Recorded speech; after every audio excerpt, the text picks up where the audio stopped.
सो next phylum Gastrotricha. Greek word gastros का मतलब होता है स्टमक और ट्राइकोस का मतलब जहाँ पे भी होगा इसका मतलब होता है हेयर या something which resembles a hair, बाल की तरह का कुछ स्ट्रक्चर, थिन लॉन्ग। तो छोटा सा फाइलम, इसका मेंबर्स को गैस्ट्रोट्राइक्स कहा जाता है। फाइलम का नाम गैस्ट्रोट्राइका और इसकी तकरीबन 500 के करीब स्पीशीज़ हैं जो मैरीन और फ्रेश वाटर के अंदर फ्री लिविंग होती हैं। ये भी पानी की तह के अंदर जो रेत, मिट्टी, कीचड़ वगैरह वहाँ पे पाए जाते हैं। और इनके जो साइज़ की रेंज है 0.01 मिलीमीटर से लेके 4 मिलीमीटर तक होती है। इनकी बॉडी की निचली तरफ सीलिया लगे होते हैं जिसके थ्रू ये बॉटम के ऊपर ग्लाइड करते हुए आगे को चलते हैं। तो इसके अंदर एक ही सिंगल क्लास है जिसके 2 ऑर्डर्स हैं, क्लासिफिकेशन में डिस्कस हो चुके। इसकी डॉर्सल साइड पे जो क्यूटिकल होती है उसके ऊपर स्केल्स, मतलब कि छिलकों की तरह के स्ट्रक्चर, ब्रिसल्स या स्पाइंस, कांटों की तरह का स्ट्रक्चर। ब्रिसल और स्पाइन एक ही तरह के होते हैं। ब्रिसल का मतलब होता है सख्त बालों की तरह का स्ट्रक्चर और स्पाइन कांटे होते हैं। इसकी टेल आगे से वी शेप की यानी कि फोर्क्ड होती है, 2 में डिवाइड होती है। इसकी एपिडर्मस होती है जो कि क्यूटिकल के बिल्कुल नीचे पाई जाती है और इसकी एपिडर्मस भी सिंथीशियल होती है, मतलब कि आपस में जुड़े हुए सेल जिनमें क्रॉस वॉल्स नहीं होती। सेंसरी स्ट्रक्चर्स के अंदर सीलिया होते हैं जो कि लंबे लंबे होते हैं और गुच्छों की फॉर्म के अंदर पाए जाते हैं। इसके अलावा इसके सर के ऊपर ब्रिसल्स होते हैं जो कि मैकेनो रिसेप्टर्स और कीमो रिसेप्टर का काम करते हैं। सर इनका कंपैरेटिवली राउंड शेप का होता है। नर्वस सिस्टम के अंदर एक सिंपल ब्रेन होता है और लेटरल नर्व कॉर्ड या नर्व ट्रंक्स का पेयर होता है, मतलब 2 लेटरल नर्व कॉर्ड होती हैं और एक सिंपल ब्रेन होता है। इसी पैटर्न का नर्वस सिस्टम प्लैटीहेल्मिंथेस, निमर्शिया, गैस्ट्रोट्राइका तकरीबन इन सभी में पाया जाता है। तो डाइजेस्टिव सिस्टम सीधी ट्यूब की शक्ल का होता है, उसके अंदर माउथ होता है, उसके बाद मस्कुलर फेरेंक्स गले वाला हिस्सा होता है, स्टमक और इंटेस्टाइन और लास्ट के ऊपर एनस। तो ये उत्तर इनकी जनरल बॉडी की ऑर्गेनाइजेशन है। ये इसका माउथ है, ये जो साइडों पे नज़र आ रहे हैं tuft of cilia and bristles हैं। ये इसका सिंपल या प्रिमिटिव ब्रेन है। डाइजेस्टिव सिस्टम की बात करें, माउथ है, उसके बाद ये इसका फेरेंक्स है जो पिंक कलर से आ रहा है। उसके बाद इसमें एसोसिएटिव ग्लैंड यानी कि स्लाइवरी ग्लैंड्स हैं इसके। उसके बाद ये इसका स्टमक है और इंटेस्टाइन और लास्ट के ऊपर इसका एनस। उसके बाद इसकी बॉडी में जो ब्राउन ब्राउन से स्ट्रक्चर नज़र आ रहे हैं प्रोटोनेफ्रीडियम है। इसकी बॉडी के अंदर ये इसके मसल्स हैं। इसकी फॉल्स बॉडी कैविटी इसके अंदर पाई जाती है। ये इसके अंदर एग्स बने हुए हैं, इसकी ओवरीज हैं। ये इसकी टेल के ऊपर एडहीसिव ग्लैंड है जो कि इसको किसी जगह पे चिपका के रखते हैं। और ये ब्लू कलर की जो लाइंस हैं ये इसकी नर्व कॉर्ड्स हैं जो कि 2 नर्व कॉर्ड्स होती हैं लंबाई के रुख।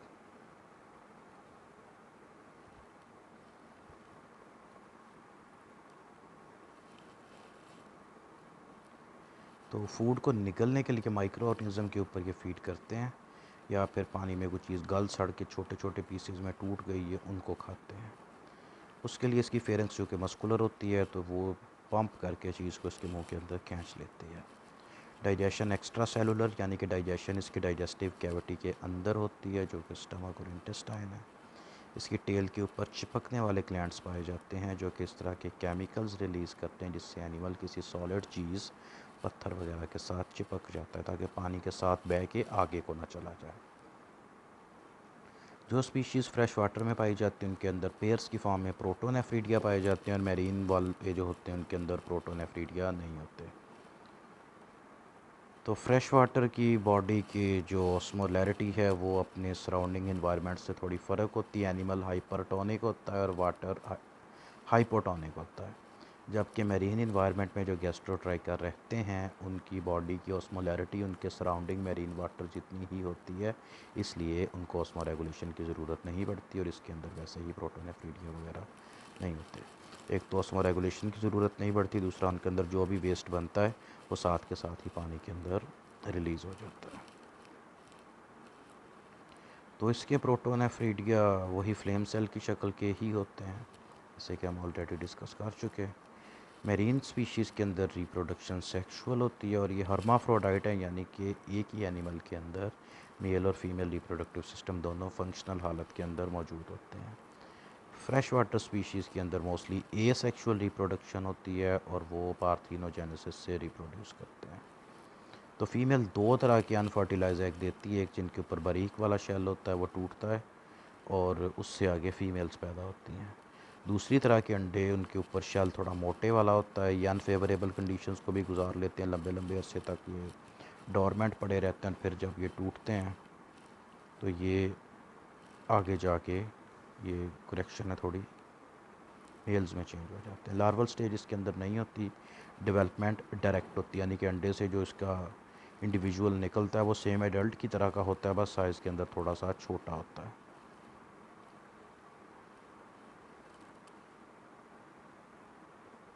ये इतना ही था। नेक्स्ट है इसके अंदर फाइलोजेनेटिक कंसिडरेशन। तो जोलॉजिस्ट ये बिलीव करते हैं कि जो प्लेटफॉर्म वाली बॉडी फॉर्म है ये एनिमल एवोल्यूशन के अंदर एक सेंट्रल पोजीशन रखती है और इसके अंदर जो यूनिक करैक्टर थे ये है प्रेजेंस ऑफ टैगुमेंट।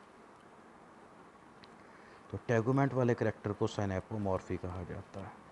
साइनेपोमॉर्फी क्या है कि shared evolutionary derived character used to describe common descent among two और more species uniting the Monogenea, Trematoda and Cestoidea. इन तीन ग्रुप्स को इसलिए इकट्ठा किया जाता है कि इनके अंदर एक करैक्टर पाया जाता है जो कि तीनों में शेयर्ड है, यानी कि सेम है।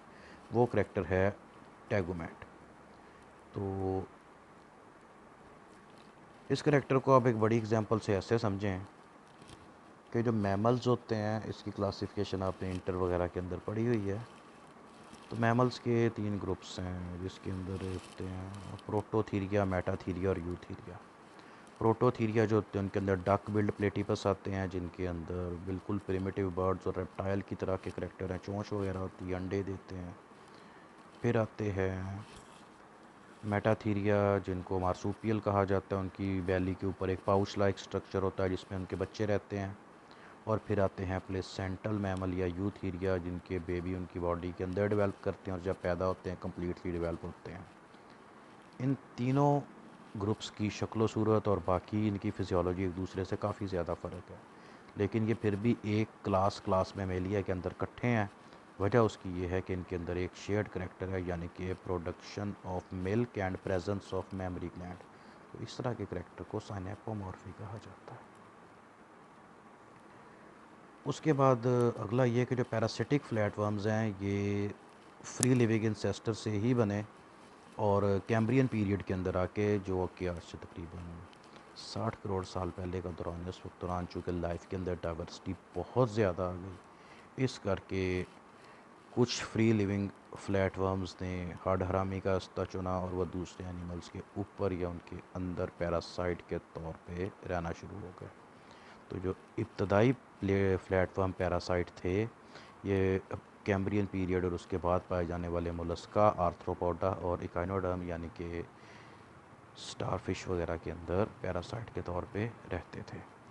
बाद में, बहुत बाद में जब वर्टिब्रेट्स यानी कि रीढ़ की हड्डी वाले जानवर बने तो इनमें से कुछ उनके ऊपर शिफ्ट हो गए और इन्होंने जब नए होस्ट ऐड किए तो इनका लाइफ साइकिल पहले से ज़्यादा कॉम्प्लेक्स हो गया। तो अब उत्तर ये एक क्लेडोग्राम है, इसको यहाँ से नीचे से बढ़ना शुरू करना है हमने, बिल्कुल ये नीचे से, तो यहाँ से ऊपर को जाना है और ये जो जो ग्रुप उन करेक्टर के साथ बन रहे हैं फिर उनके नाम लिखे हुए हैं। सबसे पहला करेक्टर क्या था कि एडल्ट के तौर पे लोकोमोशन के लिए सीलिया नहीं होते, पिछली साइड के ऊपर चिपकने वाले ग्लैंड बन गए, महलीज ग्लैंड बने, सिंगल ओवरी और पेयर टेस्टिस। इन करेक्टर्स के साथ जो ग्रुप बना वो है क्लास्टर बिलेरिया। फिर उसके बाद अगला करेक्टर ऐड हुआ कि इनके अंदर टैगुमेंट यानी कि प्रोटेक्टिव कवरिंग या आउटर लेयर बनी। उसके साथ फिर यहाँ से आगे दो ग्रुप डाइवर्ज हुए, एक मोनोजीनिया जिसके अंदर जो इसके इंडिविजुअल करेक्टर हैं ओपिस्थेप्टर और प्रोहेप्टर जो कि दो सकर्स होते हैं। फिर आया ट्रीमाटोडा, इसके अंदर जो इसका अपना यूनिक करेक्टर है वो है वेंट्रल सकर, बॉडी की निचली साइड पे चिपकने वाला ऑर्गन। फिर आगे जाके टैगुमेंट के ऊपर माइक्रोविलाई छोटे छोटे फिंगर लाइक प्रोजेक्शंस बने जिससे इसका सरफेस एरिया ज़्यादा हो गया और फूड को एब्जॉर्ब करने के अंदर हेल्प मिली।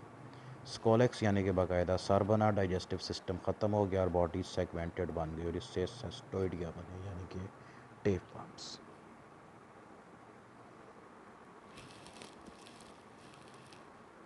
तो जो गैस्ट्रोट्राइका यानी कि जो हमने सबसे लास्ट पे पढ़े हैं, ये एसिलोमेट्स यानी कि विदाउट बॉडी कैविटी एनिमल्स के दूर के रिश्तेदार समझे जाते हैं।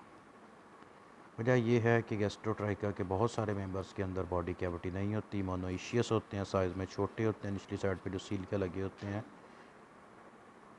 ये बिल्कुल वैसे ही मतलब इसकी डेवलपमेंटल स्टेजेस हैं जैसे कि टर्बिलेरिया की यानी कि प्लेनेरिया वगैरह की होते हैं।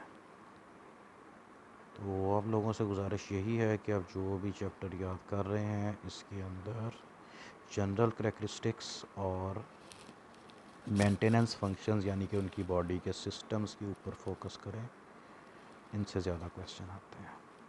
तो किसी बच्चे को कहीं से वो चीज़ समझ नहीं आई तो आप ग्रुप में पूछ सकते हैं। Thank you very much and अल्लाह हाफिज़।